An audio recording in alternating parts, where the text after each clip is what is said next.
বৃহস্পতিবার দুপুর ২টার দিকে ঢাকার কেরানীগঞ্জের চুলকুটিয়ার জিনজিরা শাখার রূপালী ব্যাংকে ডাকাতি করতে যান তিনজন কিশোর। ব্যাংকে প্রবেশ করেই প্রধান ফটক বন্ধ করে এক গ্রাহকের মাথায় পিস্তল ঠেকিয়ে ধরে রাখে তাদের এক সদস্য।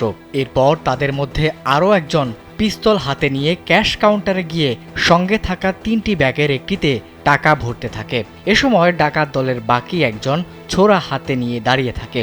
ব্যাংকে ডাকাতি হচ্ছে এমন ঘটনা আঁচ করতে পেরে স্থানীয় কয়েক হাজার লোক ব্যাংকের ওই শাখা ঘিরে ফেলেন এবং বাইরে থেকে তালা ঝুলিয়ে দেন। পরে পুলিশ, র্যাব, সেনাবাহিনীর বিপুল সংখ্যক সদস্য ব্যাংকটির চারপাশে অবস্থান নেন।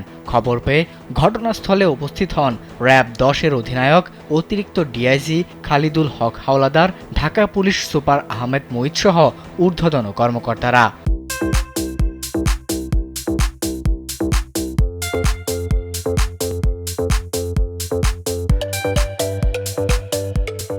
প্রায় ৩.৫ ঘন্টার রুদ্ধশ্বাস অভিযান শেষে যৌথ বাহিনীর কাছে সমঝোতার মাধ্যমে আত্মসমর্পণ করে ৩ ডাকাত। এরপরই জানা যায় খেলনা পিস্তল নিয়ে ডাকাতি করতে গিয়েছিল ওই ৩ তরুণ।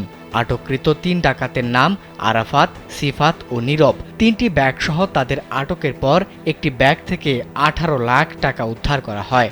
এ প্রসঙ্গে সংবাদ সম্মেলনে ঢাকা জেলা পুলিশ সুপার আহমদ মুহিত জানান, প্রাথমিক জিজ্ঞাসাবাদে আটককৃত ওই ৩ কিশোরের মধ্যে একজন জানান লুট করা টাকা দিয়ে আইফোন কিনতে চেয়েছিলেন তিনি। পুলিশ সুপার আরও বলেন, ওই ৩ কিশোরের কথাবার্তা শুনে মনে হয়েছে তারা অ্যাডভেঞ্চার থেকেই এই ডাকাতি করতে গিয়েছিল। এমনকি ডাকাতির টাকা থেকে তারা এক রোগীর চিকিৎসা খরচ হিসেবে দিতে চেয়েছিল বলেও দাবি করেছে আটককৃতরা, যদিও প্রাথমিকভাবে তাদের এই দাবির সত্যতা পায়নি পুলিশ।